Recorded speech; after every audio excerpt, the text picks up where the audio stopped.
Shabbat Shalom, amados irmãos. Shabbat Shalom. Amém. Parashá Vaed Hanan, e supliquei. Ali Moshe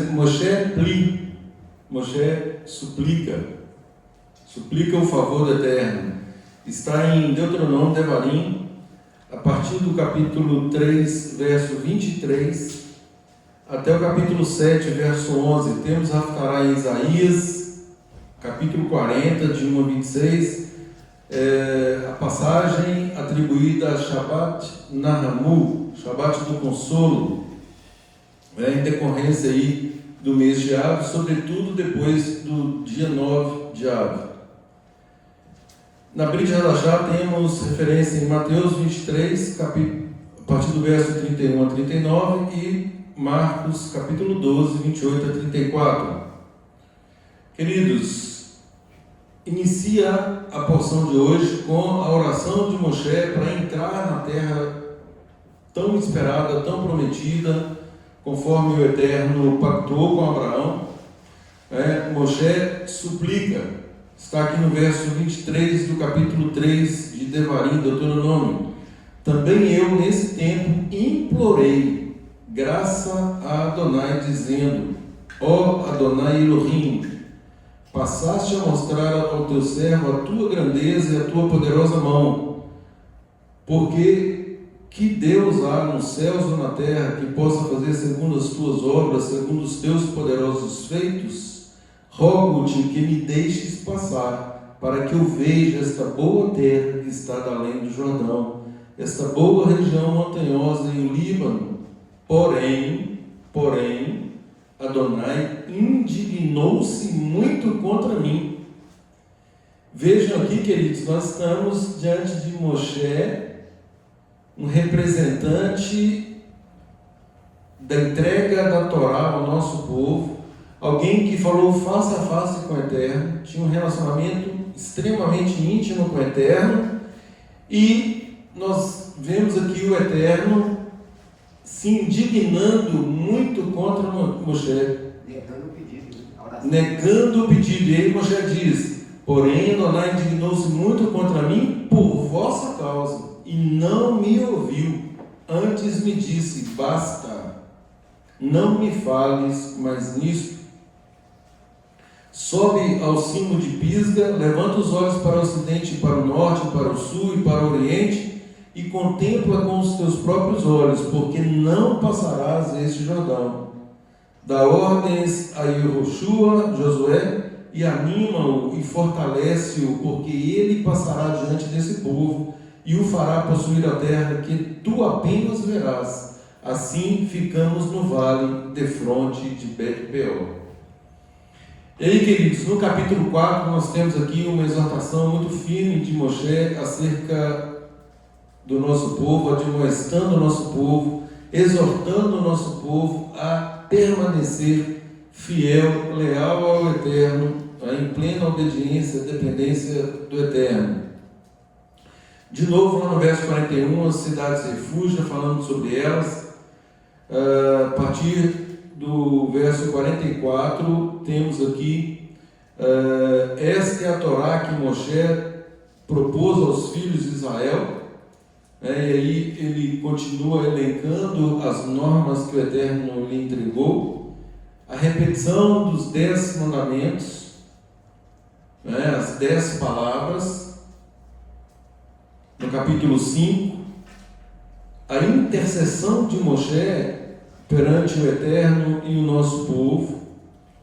Várias vezes nós vemos Moshe intercedendo pelo nosso povo, dados os desvios. No capítulo 6, nós temos aqui a finalidade da Torá. A Torá nos é dada, a lei nos é dada como uma cerca de proteção, para que nós a obedeçamos, para que nós cumpramos os propósitos, os preceitos nela contidos. Então, a finalidade da Torá, a finalidade da lei é a obediência. E aí vem elencando vários mandamentos a partir do capítulo 6, E no capítulo 7, até o verso 11, vemos aqui mais admoestações contra a infidelidade. Moshe introduz o capítulo 7 dizendo: quando Adonai teu Deus te introduzir na terra qual passas a possuir e tiver lançado muitas nações de diante de ti, os heteus, gigazeus, amorreus, canadeus, fariseus, heveus, jebuseus, 7 nações mais numerosas e mais poderosas do que tu, e Adonai teu Deus as tiver dado diante de ti para as ferir, totalmente as destruirás. Não farás com ela aliança, nem terás piedade delas, nem contrairás matrimônio com os filhos dessas nações, julgo desigual. Não darás tuas filhas a seus filhos, nem tomarás suas filhas para teus filhos, pois elas fariam desviar teus filhos de mim, para que servissem a outros deuses, e a ira de Adonai se acenderia contra vós, e depressa vos destruiria. E aí, queridos, a partir do verso 8, arrematando aí o capítulo 7, porque Adonai vos amava, e para guardar o juramento que fizeram a vossos pais, Adonai vos tirou com mão poderosa e vos resgatou da casa da servidão, do poder de Faraó, rei do Egito. E saberás, pois, que Adonai teu Deus é Elohim, o Deus fiel, que guarda a aliança e a misericórdia até 1000 gerações aos que o amam e cumprem os seus mandamentos, e dá o pago diretamente aos que o odeiam, fazendo-os perecer. Não será demorado para com que o odeia, prontamente lhe retribuirá. Guarda, pois, os mandamentos, os estatutos e os juízos que hoje te mando cumprir. Ou seja, mantenham-se obedientes, mantenham-se leais, fiéis ao Eterno. Queridos, a Haftará de hoje de Isaías é considerada a Haftará do consolo.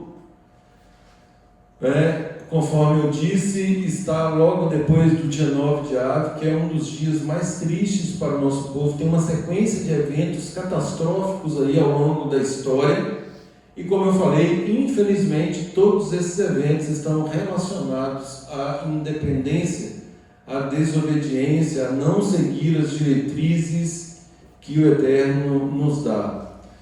Nós, voltando aqui agora, nós vemos Moshe advertindo o nosso povo contra a infidelidade. O tempo todo nós somos advertidos contra a infidelidade, contra o fato de termos uma inclinação voltada a desobedecer aquilo que o Eterno nos ordenou. Nada obstante, sabemos que a vontade do Eterno é boa, perfeita e agradável. Nós sempre queremos fazer a nossa vontade. E isso é altamente prejudicial. Isso foi predito desde tempos imemoriais, lá no princípio. E Moshe aqui, sabedor de que o povo poderia se desviar, dada a inclinação natural do ser humano, adverte. Ou seja, nós estamos sempre sendo advertidos e advertindo acerca da nossa lealdade, acerca da nossa fidelidade para com o Eterno, para que nós não venhamos a atrair para nós mesmos as consequências da desobediência. E aí na Parashá, na Haftará de Isaías, uma Haftará do consolo, estava comentando com a minha esposa que eu vi essa semana um rabino dizer, essa é a Parashá do consolo. Consolo de alguém que se arrependeu e chorou. Se arrependeu de ter agido de forma contrária ao Eterno.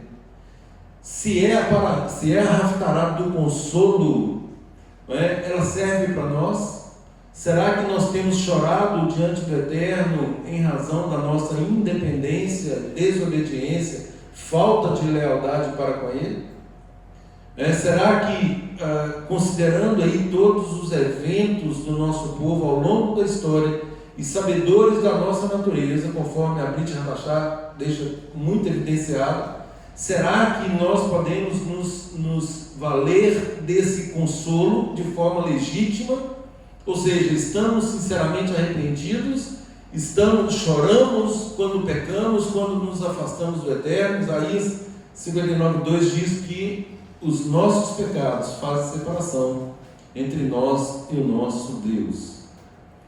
Então esse consolo, gente, é para quem se arrepende, é para quem chora, para quem está chorando de tristeza por não estar andando nos santos caminhos do Eterno. Aí sim nós podemos nos apropriar dessa Haftará como sendo consolo para nós.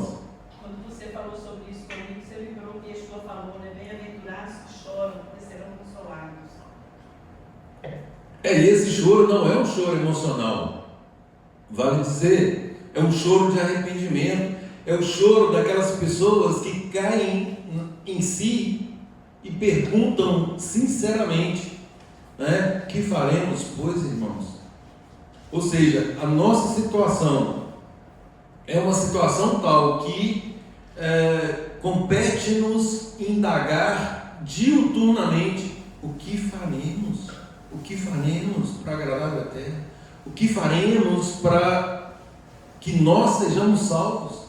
Uma vez que já há um juízo determinado para aqueles que não andam de acordo com os preceitos do Eterno. Nós vamos falar sobre isso, sobretudo fazendo um cotejo entre graça e Torá, graça e lei, porque nós estamos vivendo numa época e debaixo de uma teologia que a graça ela é absoluta, e nós vamos ver que não.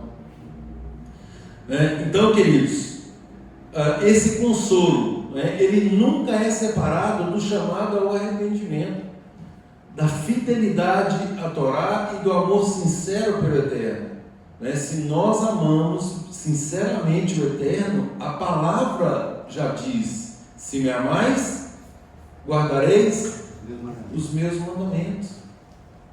Se me amais, guardareis os meus mandamentos. Ou seja, é uma opção nossa, nós fazemos isso porque amamos o Eterno. Um rei, um legislador, o nosso Criador, que estabeleceu um reino com as suas normas, não com as nossas, com as normas dele, e compete-nos obedecê-las. Então, queridos, essa paraxá Vaet-Hanan, ela ocupa um lugar singular dentro do livro de Devarim, de Deuteronômio. Após aí o doloroso relato da geração que morreu no deserto. Morreu por quê? Sempre tem um porquê. Sempre tem uma razão pela qual o nosso povo perece, ou seja, uma razão pela qual muitas vezes perecemos, ou seja, desobediência, independência, querer fazer as coisas por nós mesmos, afastamento do Eterno. Exatamente. Então, à medida que nós optamos em fazer a nossa vontade, nós estamos dizendo para o Eterno e para todo o universo que a nossa vontade é superior a dele, o que, por óbvio, é um absurdo. E aí, queridos, logo após aqui esse relato falando da geração que morreu no deserto, Moisés passa a fazer essa súplica ao Eterno, e nós percebemos o quê? Que é uma súplica profundamente emocional. Moshe, ao longo da história, nós não vemos uma situação tal qual é essa situação, onde verdadeiramente ele abre as suas entranhas, ele suplica ao Eterno.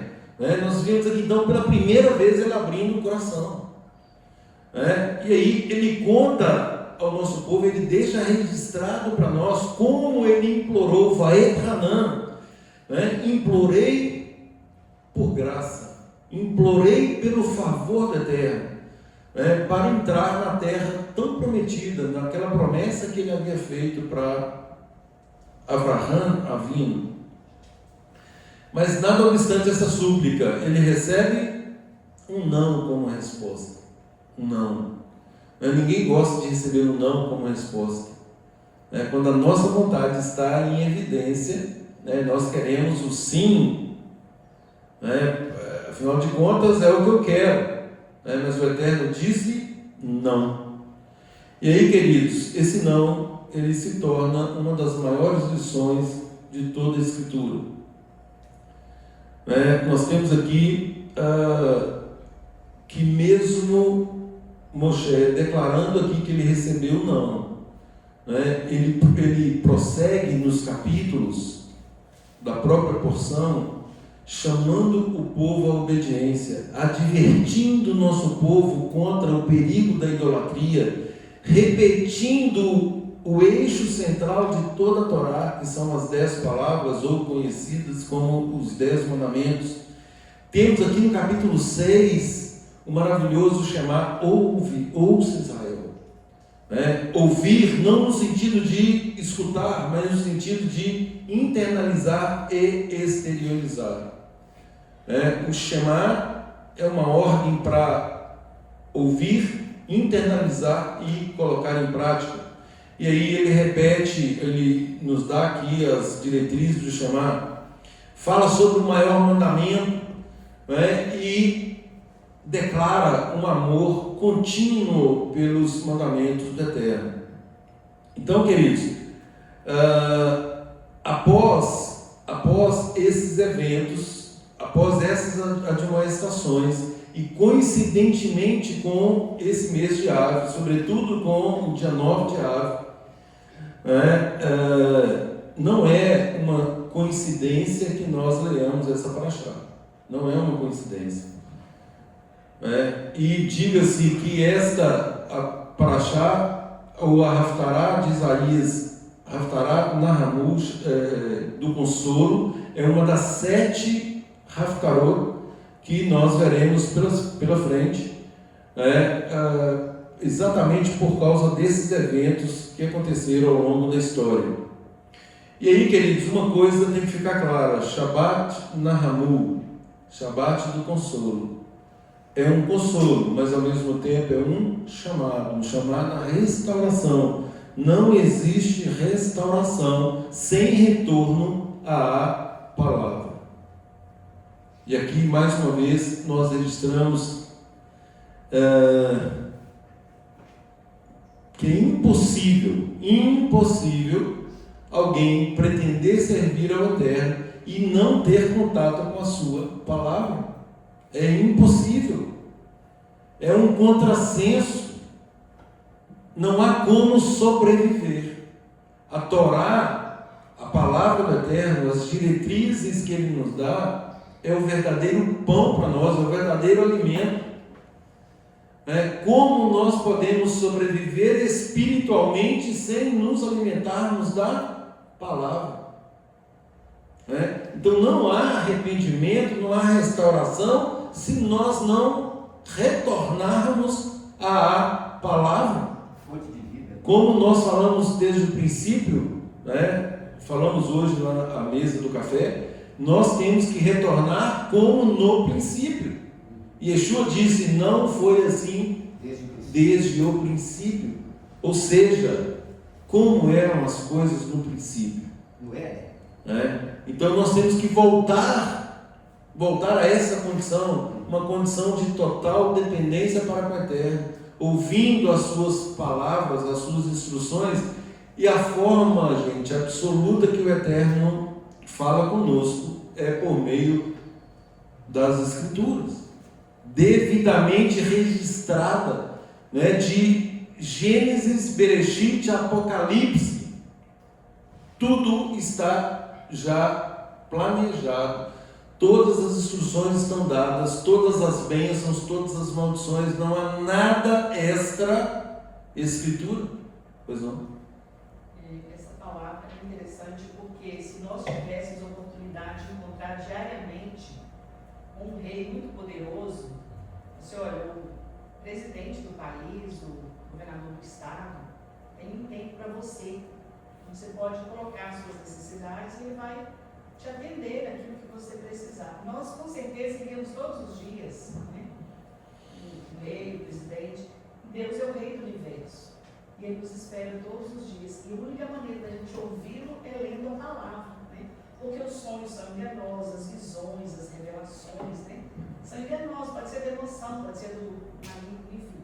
Mas a palavra é certa, Então, a gente perde quando a gente não separa esse tempo diário. A A Rose acabou de testemunhar no refeitório a alegria dela transbordante em crer. Ela passou por uma depressão e começou a ler e viu que a alegria dela voltou numa força impressionante.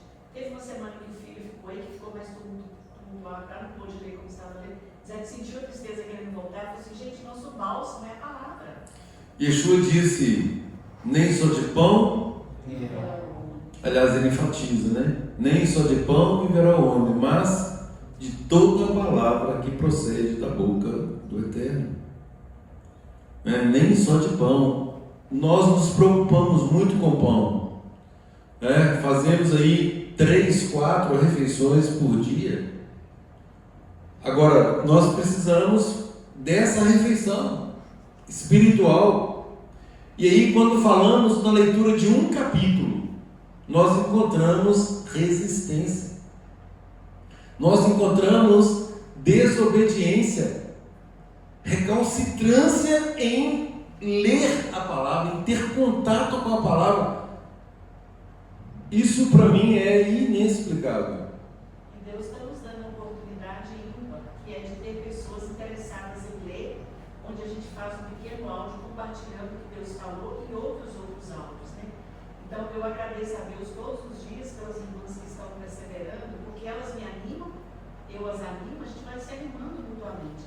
Porque para a gente ler sozinho e fazer um áudio, um comentário, às vezes fica mais difícil, mas a gente tem aquele compromisso com alguém também. Então é o corpo do Mashiach nos ajudando. Gente, e um ponto que nós sempre enfatizamos, isso está na Torá, o Eterno valoriza a questão da coletividade. A nação de Israel como uma coletividade,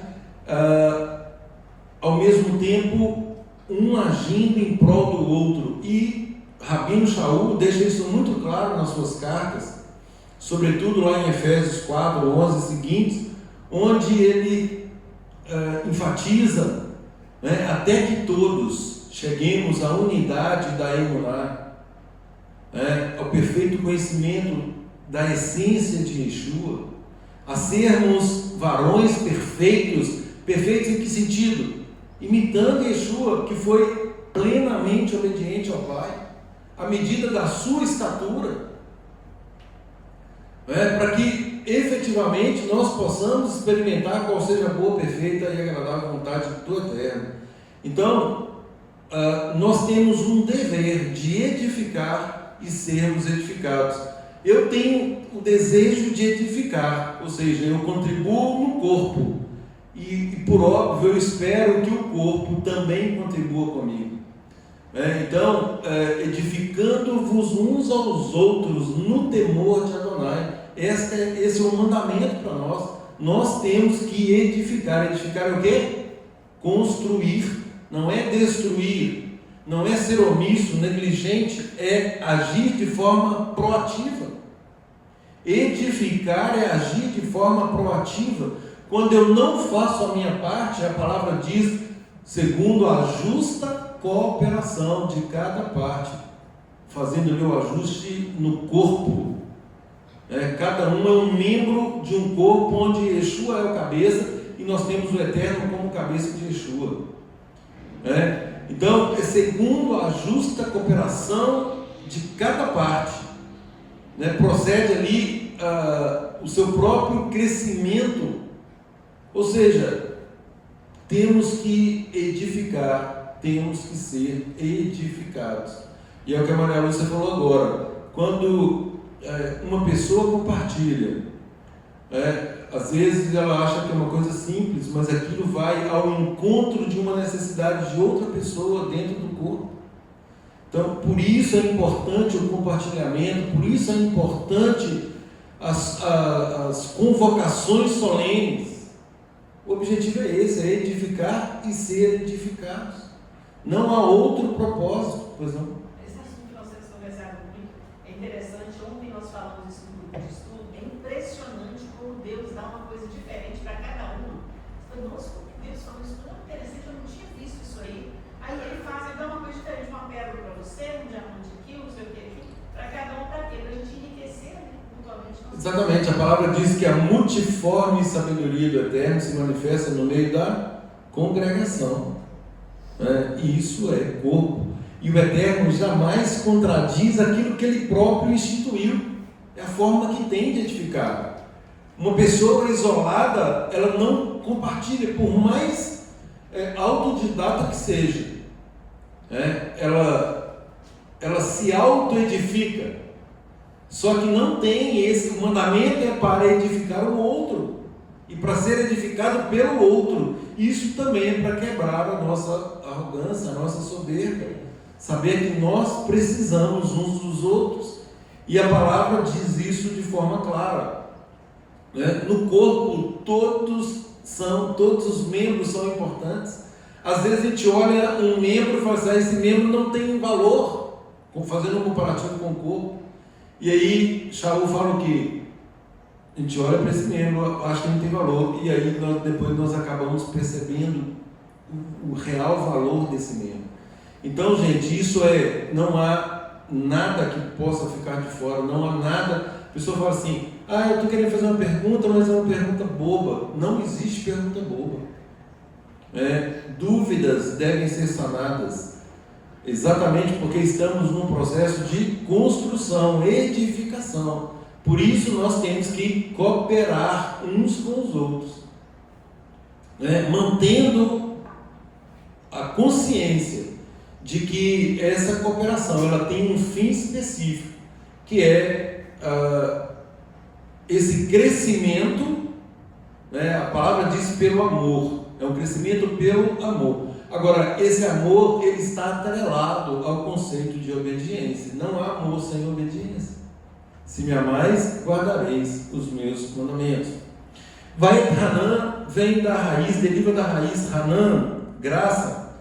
Ou seja, Moshe aqui, gente, ele implora por graça. Ele não induz o Eterno dizendo assim, Eterno, eu fiz isso, eu fiz aquilo, eu cooperei dessa forma, cooperei de outra e tal. Tudo que me era possível fazer, eu fiz. Eu estava num local, fui para outro, fui para o Egito, e passei por isso, por aquilo. Ou seja, veja os meus méritos. Não, ele não faz isso. Ele implora por graça. Ele sabe que nada obstante aquilo que ele fez, ele sabe que ele não pode comprar o Eterno pelo mérito próprio. É exatamente esse o ponto, gente. Nós dependemos única e exclusivamente da misericórdia do Eterno. E aliás, a palavra diz, a misericórdia do Eterno é a causa de não sermos consumidos.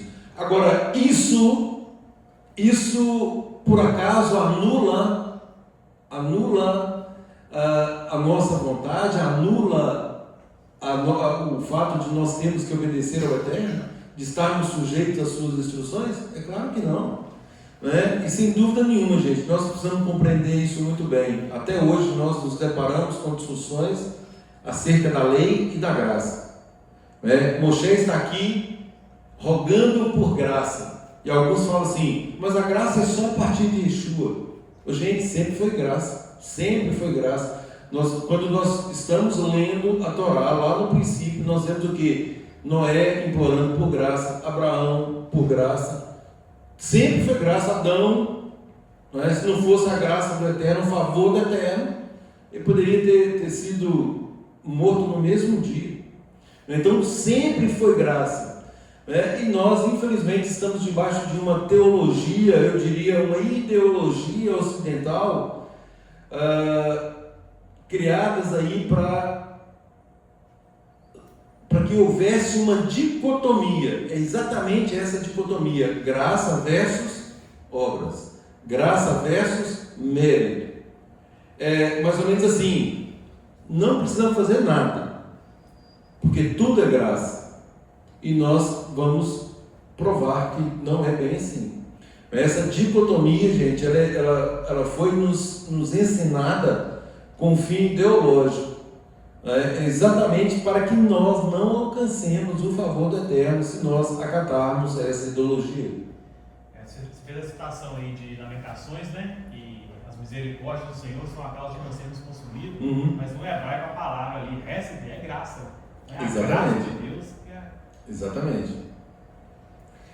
Então, E Moshe se coloca nessa posição, gente, por quê? Porque ninguém, absolutamente ninguém na face da terra, tem o direito de exigir algo da terra. Igual eu falei, Moshe, sendo quem foi, Moisés, sendo quem foi, se nós fizermos uma enquete aqui, provavelmente alguém vai dizer assim, é claro que ele tinha o direito. Tinha muito mérito.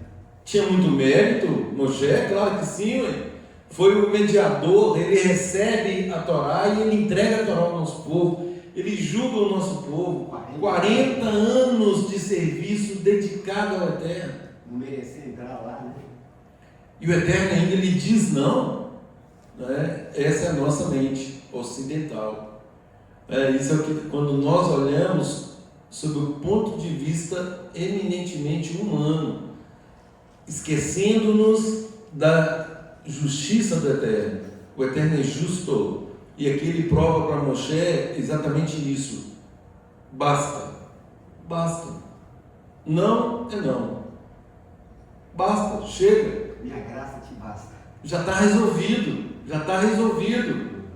E é óbvio, gente, que o Eterno não está punindo Moshe aqui no sentido de alijá-lo do mundo vindouro. Não, muito pelo contrário. É claro que ele estará no mundo vindouro. A questão aqui é que o Eterno também, sendo absolutamente santo, ele não poderia conceder algo em razão da própria desobediência de Moshe, ainda que fosse uma desobediência pontual. Então, na nossa mentalidade, nós sempre queremos justificar, e muitas vezes nós podemos achar que o Eterno foi pesado demais aqui. O Eterno poderia ter suavizado para Moisés, Essa é a tendência que nós temos, mas novamente, nós temos que entender que o Eterno é santo, e que aquilo que ele faz está feito. Nós não podemos questionar, nós não podemos discutir, nós não podemos sugerir uma forma diferente, porque ele é que sabe o que é bom para nós. E aí, queridos, nós não temos então o direito de exigir nada da terra. Tudo que nós recebemos nesta vida procede da bondade dele, da misericórdia, haramim, misericórdia, rem, graça. Isso não significa, queridos, que o Eterno seja indiferente à forma que vivemos. É óbvio que nós somos chamados à obediência. Ninguém é chamado para viver do jeito que está. Pode vir do jeito que está, mas é claro que a partir dali tem que haver uma mudança, tem que haver uma restauração. E Yeshua deixa isso claro em todas as vezes em que ligou para manifestar: os seus pecados estão perdoados, vai, não peques mais. Ou seja, agora que você conhece a bondade do Eterno, o plano do Eterno, não peques mais, não transgrida de forma deliberada as santas instruções do Eterno. E as Escrituras, queridos, elas nos ensinam o tempo todo que o Eterno se agrada daqueles que o buscam. Ou seja, isso é um ato de vontade, isso é um ato nosso. Bom, mas é graça, eu não preciso de buscá-lo mais. É assim? Não é assim. Não, ele diz: eu amo os que me amam, os que me buscam me acham. Então, o Eterno, ele se agrada daqueles que o buscam, daqueles que o temem, daqueles que guardam os seus mandamentos. Ora, mas mandamento não é graça? Aí entra a graça barata, gente. A graça que independe de qualquer esforço nosso. E isso também confronta com as próprias palavras de Yeshua, que Yeshua fala que o reino do Eterno ele é tomado por esforço. Mas espera aí, não é graça? Se é graça, eu não tenho que me esforçar. Então, a gente percebe que tem uma contradição em si mesma, nessa dicotomia criada para nos confundir. para dizer que Yeshua já fez tudo e eu não tenho que fazer mais nada. E aí, gente, eu falei isso outro dia e vou repetir.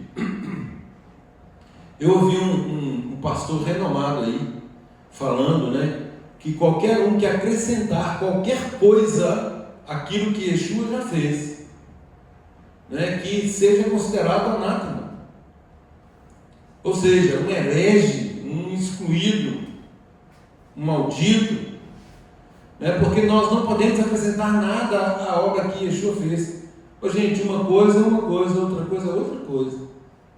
Yeshua vem para nos dar o perdão pela nossa condição anterior. Yeshua não veio, não se sacrificou, não é tido como um sacrifício para nós, como um cheque em branco para nós continuarmos dando calote na praça. Isso não faz sentido, né? Então, mas é isso que se apregou. Não, Yeshua já fez, não acrescente nada, não tem esse negócio de guardar mandamento, não precisa fazer nada mais, porque Yeshua já fez tudo.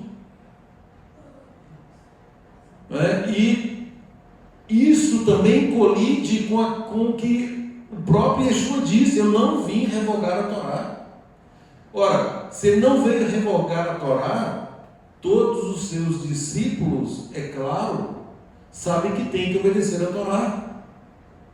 Ora, mas não é graça? Então, assim, o tempo todo, né, nós nos pegamos pensando nessas coisas, e se nós não tivermos os princípios corretos, sobretudo, gente, princípios oriundos do nosso povo.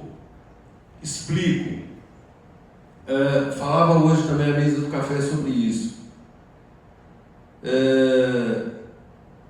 O que Roma fez foi pegar uma história de um povo, de um determinado povo, diga-se do povo de Israel, e transmudar essa história conforme o seu alvedrio. E aí eu falava, é a mesma coisa de nós pegarmos, por exemplo, o Alcorão e tentarmos modificar o Alcorão. O que eu entendo de Alcorão? Nada. Não, mas eu vou estudar, eu vou aprender. Isso me autoriza a mudar alguma coisa, a fundar uma outra religião, a criar ou acrescentar, a modificar, diminuir, enfim, adaptar, flexibilizar para que atenda os nossos interesses? Basicamente foi isso que Roma fez. Pegou uma promessa que o Eterno fez com Israel, uma aliança que o Eterno fez com Israel, e de forma deliberada rompeu o vínculo com Israel, nada obstante o que Shaul diz, que qualquer um que queira servir ao Eterno tem que se conectar a Israel para encher. Romanos 11. Ora, se tem que conectar Israel, como cortar o vínculo com Israel? É impossível. É impossível. Deles procedem os patriarcas, as promessas, a Torá, o Messias, Yeshua, Jesus, é assunto judaico, é assunto israelita, foi prometido para Israel e para todos quantos se inserem ou se enxergam em Israel. Só que há uma desconexão, houve essa desconexão de forma proposital lá em 320 e poucos, culminando no concílio de Nicéia, onde houve de fato uma ruptura. E aí um dos maiores pilares comprobatórios dessa ruptura foi a instituição de uma trindade. Por quê? Porque os judeus, o nosso povo, o tempo todo, Deuteronômio 6, Parashá de hoje, não é? Shema Israel, Adonai Eloheinu, Adonai Echad. Ouve, pois, ó Israel, né? Ouve, Israel, Adonai é o vosso Deus, Adonai é um. Ô, gente, é um, não são dois, não são três, é um, ponto final. Mas e o Messias? O Messias seria alguém ungido do Eterno, como de fato foi. Um profeta. Moshe, ele fala sobre aquele que viria na condição de semelhante a ele ser um profeta. O que um profeta faz, gente? Denuncia O pecado e chama de volta à restauração. Vamos restaurar, vamos voltar no princípio. Vamos agora viver de acordo com a vontade daquele que nos criou. Isso é papel de profeta. Foi exatamente o que Yeshua fez. Só que esse movimento que rompe o vínculo com Israel diz que não, ele já fez tudo, nós não precisamos de ver nada de Malaquias para trás, não precisamos de ver mais nada, e não há nenhum mérito que nós possamos fazer que isso vai implicar em alguma vantagem para nós. Onde está o engano disso, queridos? Como eu disse, uma coisa é uma coisa, outra coisa é outra coisa. É claro que em vivendo em plena obediência, dependência do Eterno, obedecendo aos seus mandamentos, nós não podemos invocar isso em nosso favor. Porque se nós fazemos só aquilo que está nos ordenado a fazer, nós somos o quê? Servos inúteis. Servos inúteis. Nós só estamos fazendo aquilo que nos compete fazer. Então, gente, nós não podemos invocar isso em nosso favor. Agora, nós sabemos que precisamos agir em conformidade com a vontade do Eterno, é claro. Entra na própria admoestação de Yeshua, vai e não peques mais. Nós recebemos a graça, o favor do Eterno. Qual favor? Uma forma de liquidar o nosso débito. E aí, vejam a parábola dos talentos. Um homem devia 50.000 denários. Gente, isso é uma quantia absolutamente astronômica e impagável, traduzindo-se na nossa condição de pecadores. Se fosse olhar para o que nós já fizemos e muitas vezes fazemos, nós não teríamos como pagar. E aí, o que o Eterno faz? liquida. Em consonância com todo o rito sacrificial que ele próprio instituiu, na questão dos animais, onde colocava-se a mão na cabeça do animal, confessava os pecados, e era como se fosse uma transferência, ou seja, aquilo que eram os meus pecados transferia-se para o animal, e o animal era executado, ou seja, eu ficava livre daquelas acusações. Então o sacrifício de Yeshua, ele tem esse mesmo condão. Tudo que eu confesso, até o momento que eu reconheço o sacrifício dele, zera minha conta. Quanto que você devia? 1 milhão? 10 milhões? Bilhão? Trilhão? Não interessa. Não interessa. Isso não interessa. Aí sim, não importa a vida pregressa, desde que haja verdadeiro arrependimento. Aqui, mas a minha dívida é impagável, é 1 quadrilhão de reais ou de dólares, e daí? Não importa. Yeshua zerou. Agora, zerou, mas pode continuar fazendo o que você estava fazendo. Faz sentido isso? Claro que não faz sentido. Então, ele zera a sua conta, ou zera a nossa conta, o nosso débito, Para continuar zerado. para que nós agora façamos a manutenção dessa conta. Então compete a nós agora agir em conformidade com o que ele e Yeshua nos ensina. Qual seja, a minha vontade consiste em fazer a vontade do Pai. Vocês vão fazer discípulos, ordenando a guardar tudo aquilo que vos tem ordenado. Ou seja, assim como eu renunciei à minha própria vontade, e para fazer a vontade do Pai, você vai fazer a mesma coisa e vai ensinar para o seu discípulo a mesma coisa. Renuncia a sua vontade. Por isso é que ele diz: aquele que quiser ir após ele ou segui-lo, tem que renunciar a si mesmo, renunciar à vontade, se expor para segui-lo, senão não consegue fazer.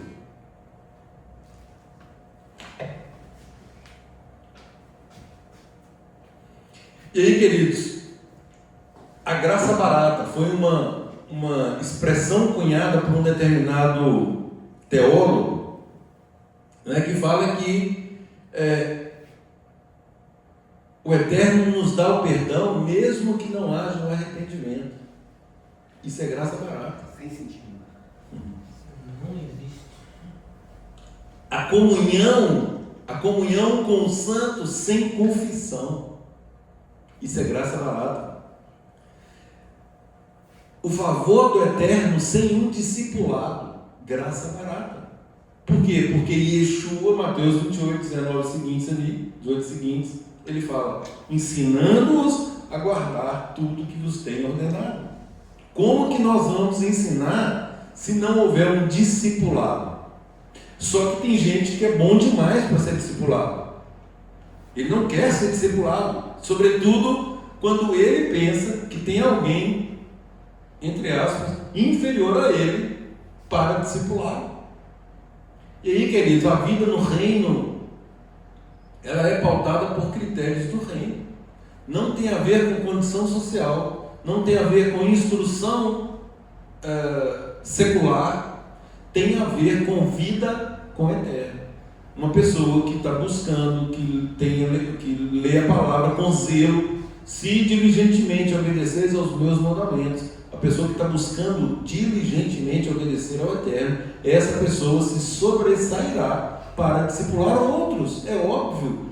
Não posso dizer assim: fulano vai discipular Beltrano, porque o fulano tem uma graduação X e Y. Tem nada a ver.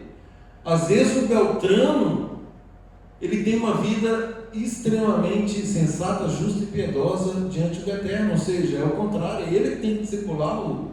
Critérios são os de obediência na vida prática. Exatamente, os critérios são espirituais, eles não são materiais, físicos, seculares. Você citou Yeshua dizendo, né? Ensinando a guardar todas as coisas que eu vos tenho ordenado. Nós estamos no livro de João e várias vezes nós até comentamos, ele fala: o ensino que eu lhes dou não é meu, é do meu Pai. O tempo todo ele enfatiza isso. Então é para ensinar a lei de Deus, para discipular, para catequizar. Exatamente, as minhas palavras não são minhas, mas daquele que me enviou, né? Ou seja, ouve Israel, internalizem, exteriorizem o que vocês internalizaram. Ou seja, Pratiquem. não aceitem uma graça que é apresentada como uma autorização para permanecermos na mesma condição anterior. Isso não faz nenhum sentido. Nós recebemos um favor do Eterno e nós podemos continuar na mesma condição que estávamos. Qual que é o sentido disso? Eu já falei aqui, vou repetir. Tem gente que acha que está nessa condição. Eu testemunhei isso. Eu viajava com uma pessoa, com um colega de profissão, e aí ele fez uma determinada coisa, e eu falei com ele, mas isso contraria o que a palavra diz. Aí ele virou e falou assim: eu sou eleito, eu sou escolhido, eu sou predestinado. Tem carta Eu falei, branca. sério? Tem carta Eu branca. falei isso com ele: então você tem carta branca para fazer o que você quiser daqui para frente? Tenho.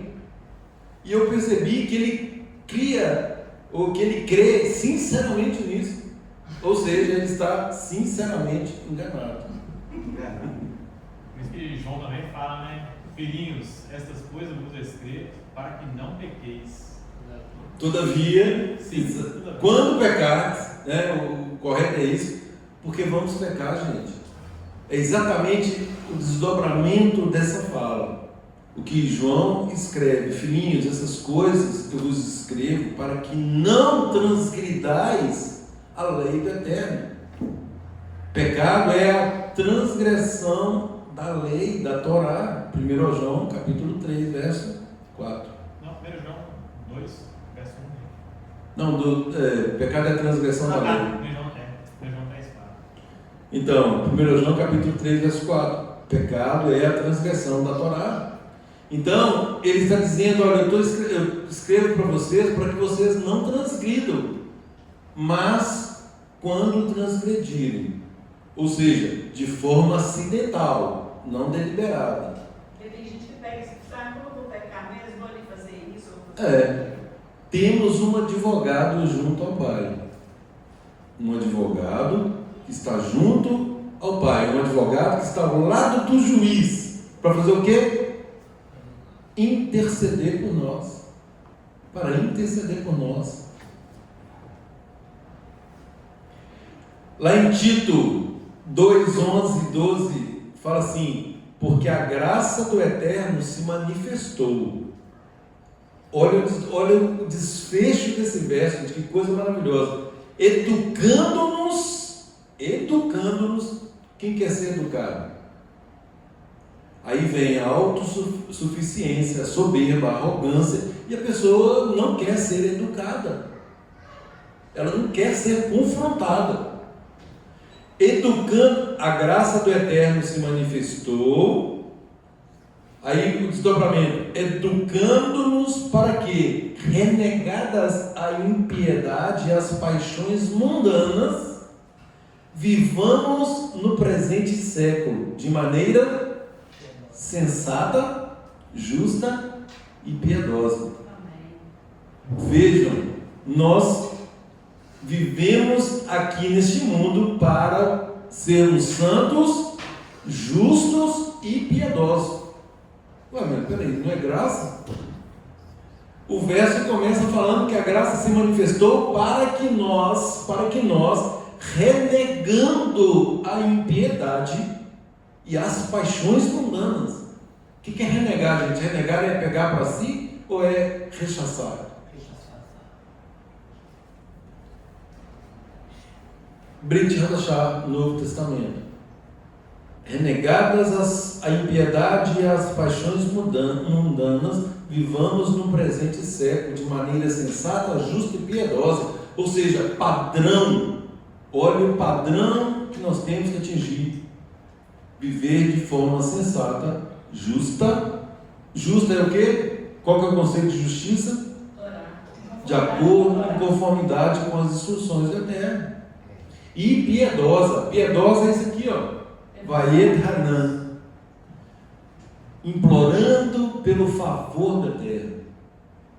O que eu estou fazendo é obrigação minha de fazer. Eu não sou melhor porque eu faço, é obrigação, isso me compete, ou melhor, compete a mim fazer. Eu não tenho mérito nenhum nisso. Significando o quê? Que eu não posso invocar isso em meu favor. Porque se eu transgredir, eu serei punido tal qual outra pessoa. É isso que o Eterno está mostrando aqui com Moshe. Moshe, fale a rocha. E aí o que ele faz? Ele bate na rocha. E aí o Eterno fala que o nome dele não foi glorificado com esse tipo de conduta. E por causa disso, e aí Moshe fala aqui, por vossa causa, porque na verdade ele se sentiu provocado pelo povo, o povo fez com que ele ficasse irado, e essa ira que foi a motivação para que ele batesse na rocha e não falasse. Só que teve consequência, como tudo nesta vida, ação, ela vai gerar uma reação. Você perguntou aí o que é justiça, né? Dentro da nossa paraxá tem essa resposta aqui no capítulo 6, versículo 25. A obediência cuidadosa de todas essas mitzvot diante de Adonai, nosso Deus, como Ele nos ordenou a fazer, será a nossa justiça. Olha aqui, qual é o verso aí? Capítulo 6, verso 25. Vai ter a resposta aí. Dentro da paraxá. Exato, conceito de justiça, conceito bíblico de justiça. Capítulo 6, verso 25. Lê de novo a versão judaica, Eugênio. A obediência cuidadosa ao cuidadosa de todas essas mitzvot diante de Adonai, nosso Deus, como Ele nos ordenou a fazer, será a nossa justiça. Maravilhoso conceito. Olha para você ver, na versão que eu tenho aqui, será para nós justiça quando tivermos o cuidado De obedecer. Gente, olha o que é graça e a contradição com a ideologia que nos foi passada. Será para nós justiça quando tivermos o cuidado de cumprir todos esses mandamentos perante o Eterno, nosso Elohim, como Ele nos tem ordenado.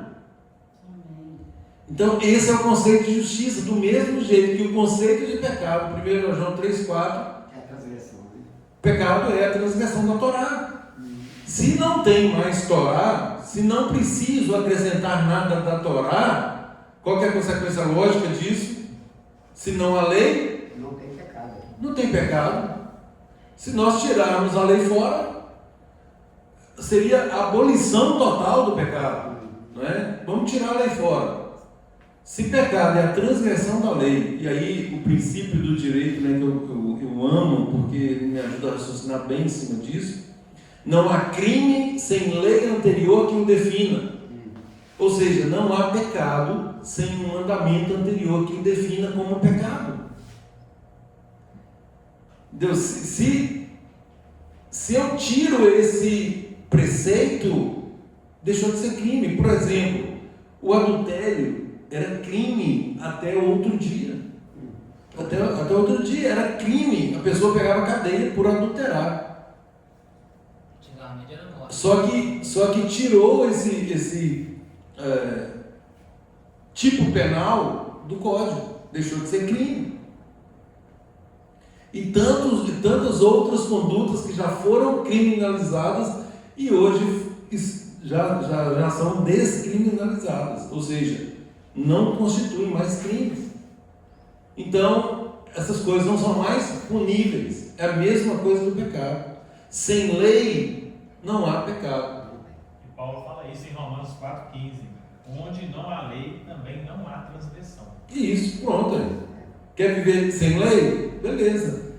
Se não há- Não, e é interessante que ele fala que aqueles que vivem sem lei, o que vai acontecer com eles? Sem lei perecerão. Sem lei perecerão. E tem gente que interpreta assim: sem lei serão julgados. Não, já estão julgados. Quer viver sem lei? Vão perecer. É horrível, hein? Perecer sem Ué. a lei. Então, queridos, a graça não elimina a obediência, né? A graça torna possível aquilo que nós sozinhos jamais conseguiríamos realizar. É o que eu falei. Embora eu tenha que praticar atos de justiça, né, eu não posso invocar isso em meu favor. Em fazendo isso, vivendo de forma sensata, justa e piedosa, eu só saberei que estarei no mundo vindouro se o Eterno confirmar a graça dele sobre mim. Eu não tenho como declarar taxativamente, né, que eu estarei lá. Por quê? Porque eu dependo da graça, da reza do Eterno.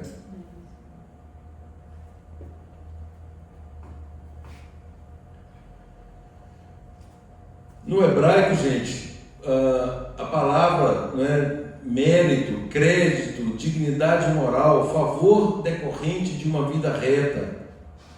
Mas, de novo, esse mérito jamais significa que alguém possa comprar o favor do Eterno. Nunca, jamais. A dívida é muito alta, né? Às vezes. E é interessante que lá no livro Pirkei Avot diz o seguinte: uma mitzvah conduz a outra mitzvah. O que significa isso? Quando nós obedecemos, obedecendo com a kavaná correta, nós nos aproximamos do Eterno. E ao aproximarmos do Eterno, nós vamos querer o quê? Cumprir outro. Obedecer mais. Vamos querendo só obedecer. Uma mitzvah puxa outra mitzvah. E o pecado também. Um abismo atrai outro abismo. Olha para você ver, exatamente. Tá correlacionado. Isso daí é um raciocínio lógico também de Isaías 59:2, né? Exatamente. Se o pecado faz separação, Isso. então, e o pecado transgressão da lei, então o cumprimento da lei vai Aproximar, exatamente. E é essa postura, né? Quando os irmãos lá em Atos diz: que faremos, pois, irmãos? Qual que é a resposta pronta de Kefas, de Pedro? Arrependei-vos, ou seja, fazer techuvá. Arrependei-vos, e cada um de vós seja batizado em nome de Yeshua para remissão dos vossos pecados, e recebereis o dom, poder do Ruach HaKodesh. Ora, para que nós recebemos o Ruach HaKodesh?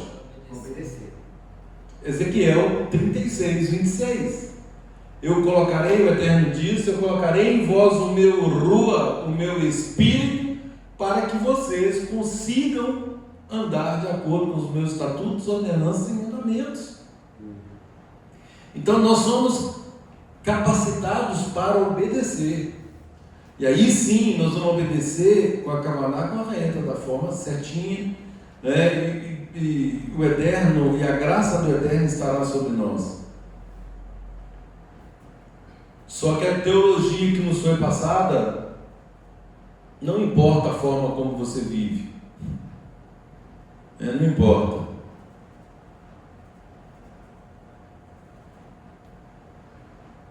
E aí, gente, nós estamos aqui diante de um dos maiores exemplos, né, de uma pessoa que fez a vontade do Eterno, que é Moshe.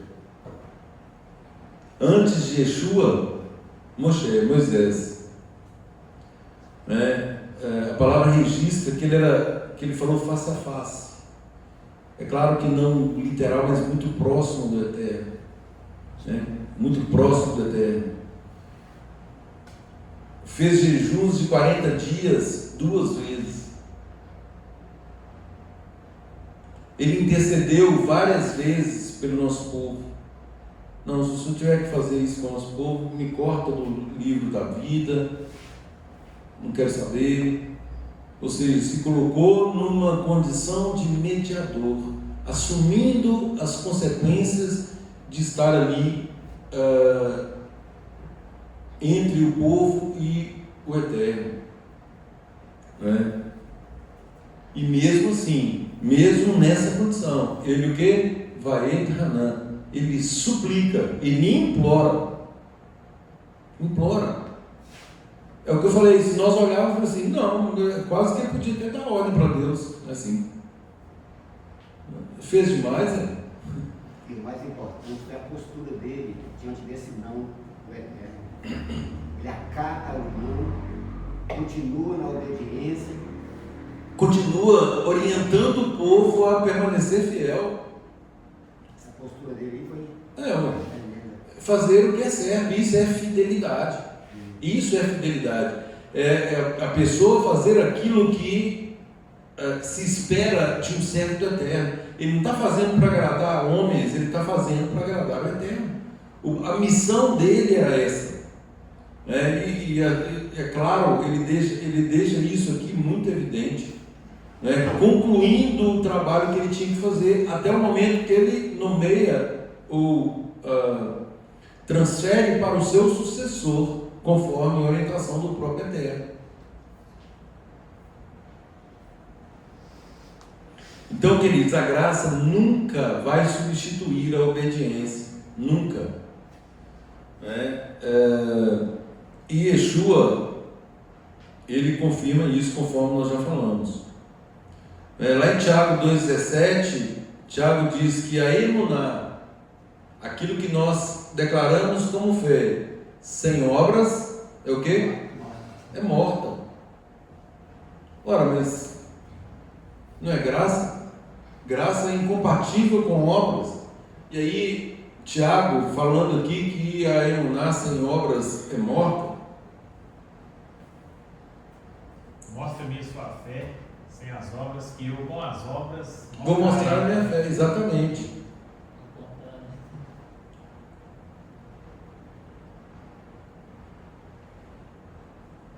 Conforme eu falei, gente, muita gente fala que a graça é coisa da Brit Hadashah do Novo Testamento.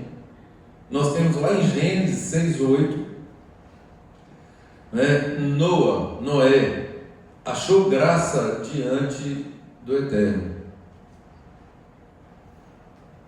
Por que Noé achou graça diante do Eterno? Ele tinha graça, né?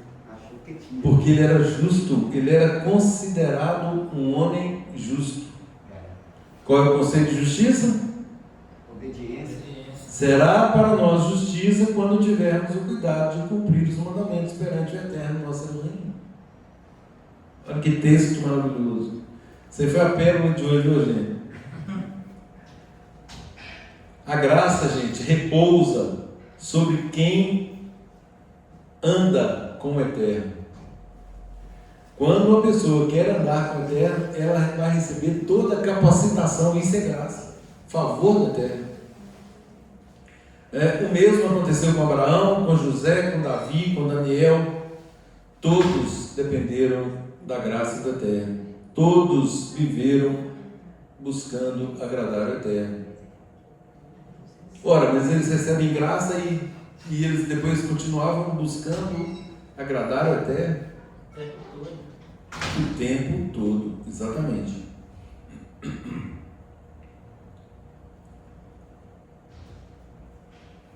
Nós não podemos, queridos, negligenciar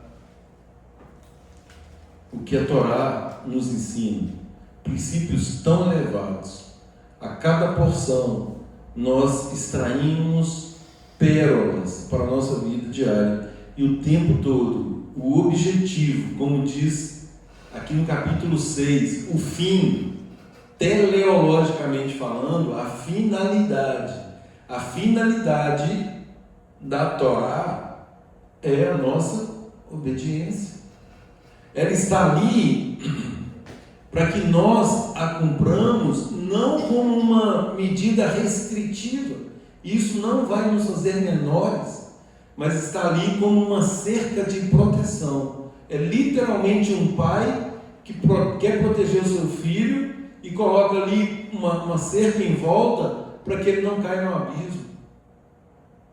Essa cerca de proteção ela é coletiva. E ao mesmo tempo é um raciocínio que cada um deve fazer individual. É A interessante. proteção é coletiva. Que é o versículo 24, né, do capítulo 6, né?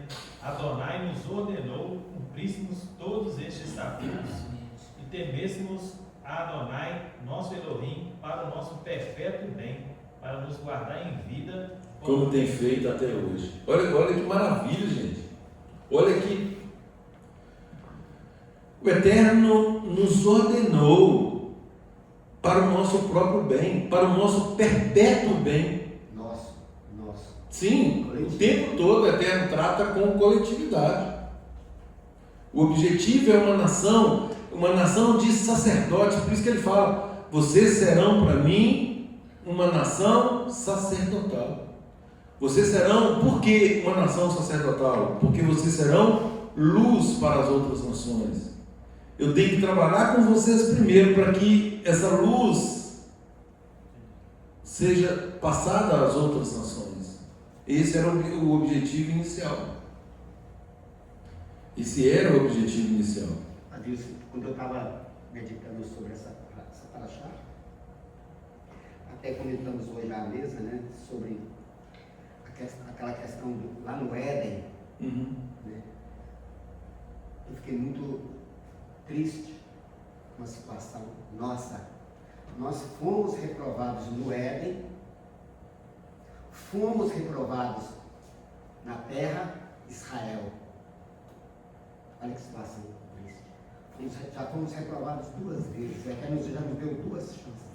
No Éden, na terra de Israel, ele nos dá a Torá para sermos felizes, para o agradarmos. Já fomos reprovados 2 vezes. Então, mas aí nós temos agora, olha como que se encaixa, a Haftará de Isaías hoje, que é a Haftará do consolo. Isso.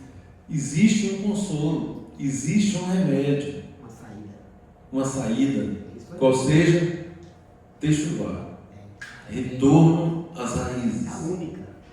Buscai pelas veredas antigas, andai nelas.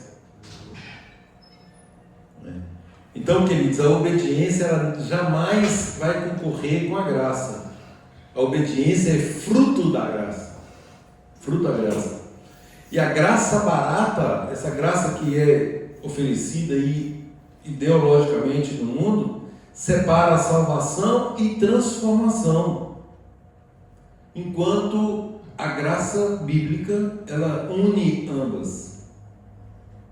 Não é? Salvação e transformação andam juntas. O Eterno não apenas nos perdoa na condição de pecador, mas após isso, após o perdão, Ele nos chama a uma vida de santidade. E aí Ele fala o seguinte, lemos o texto hoje: sem santificação ninguém verá o Eterno. Isso é uma fala taxativa do Eterno. Ora, esse verso já é suficiente. Olha aqui, Maxwell, sem santificação ninguém verá o Eterno. Se você não se santificar, se você não se separar, se você não andar de acordo com os preceitos, você não verá o Eterno. Ou tem outra conclusão desse verso? Não tem outro ponto de vista, não? Não é uma questão de ponto de vista? E aí, gente, só para encerrar esse assunto, a graça, ela não elimina o mérito. Existe aquilo que fazemos, isso é uma coisa. O que eu falei é o seguinte, no caso de Moshe, anula o que Moshe fez? Claro que não. Só que ele não pode invocar aquilo que ele fez como mérito próprio para receber o favor da terra. Então não anula.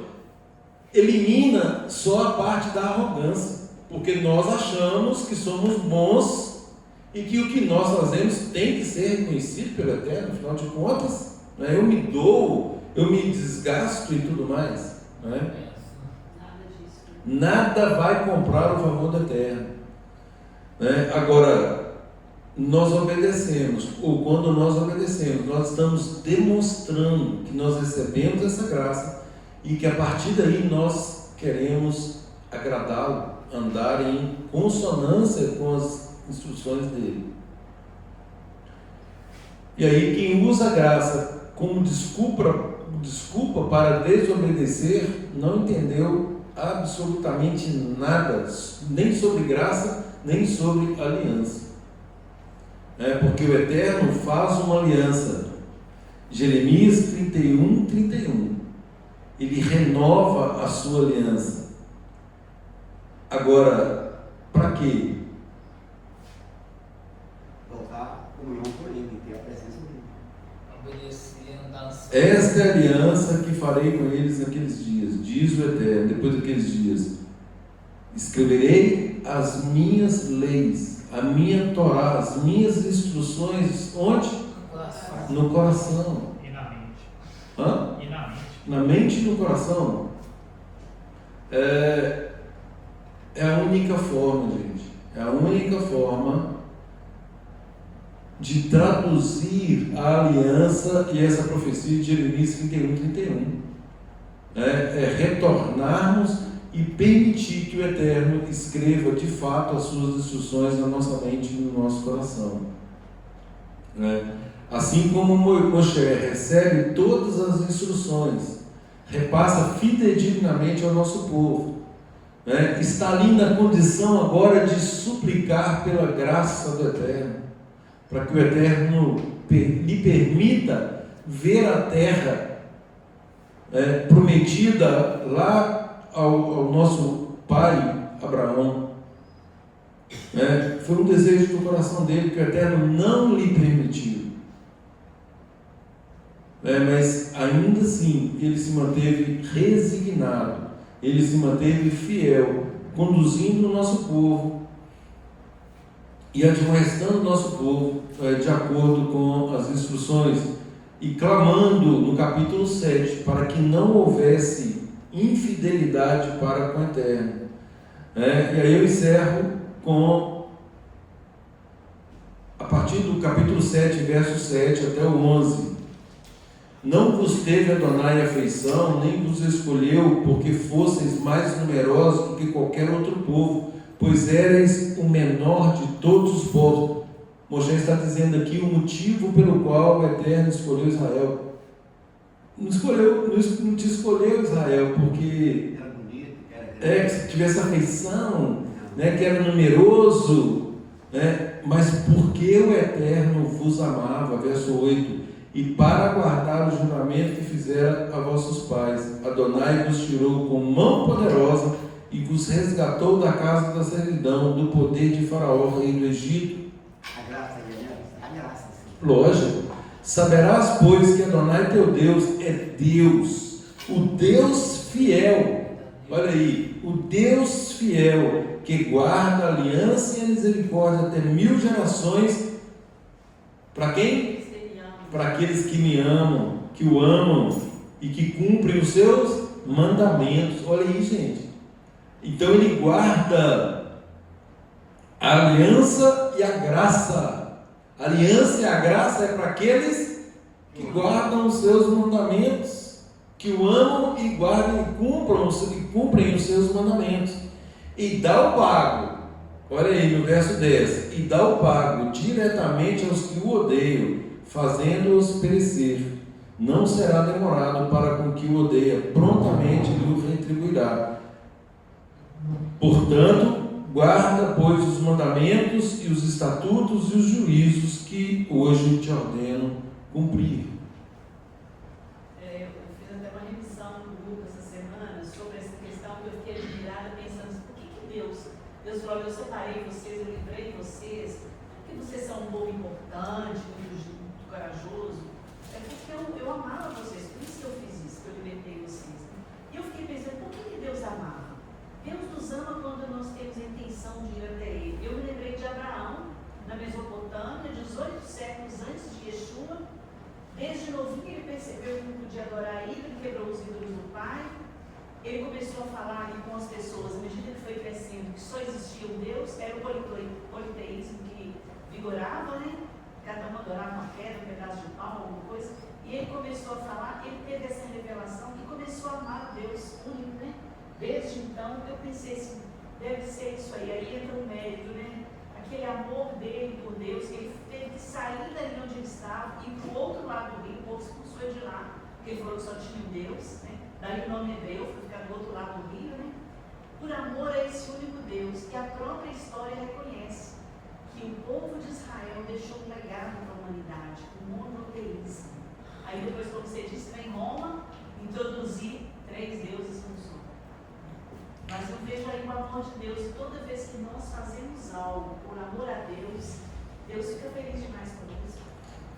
Verdade. 1 João 5,3, queridos. Porque este é o amor de Deus. A Deus, né? Assim, amor a Deus, né? A tradução aqui está assim, né? Que guardemos os seus mandamentos. E os seus mandamentos não são penosos ou pesados. Queridos, só mais uma ênfase aqui no capítulo 4, verso 2, onde Moisés repete várias vezes: nada acrescentareis nem diminuireis da Torá. A Torá é perfeita, a vontade do Eterno é boa, perfeita e agradável. Nós é que precisamos de mudança, nós é que precisamos de transformação. O que está acontecendo é que muitas vezes nós queremos mudar, transformar, flexibilizar, alterar a própria vontade do Eterno. Nós alteramos o texto da Torá para que atenda os nossos interesses e que isso não promova em nós a necessária transformação. Que o Eterno tenha graça, misericórdia da nossa vida, que Ele nos perdoe os pecados e que nós efetivamente possamos declarar a nossa contínua fidelidade para o nosso próprio bem. Shabbat shalom a todos. Shabbat shalom. Eu queria falar uma coisa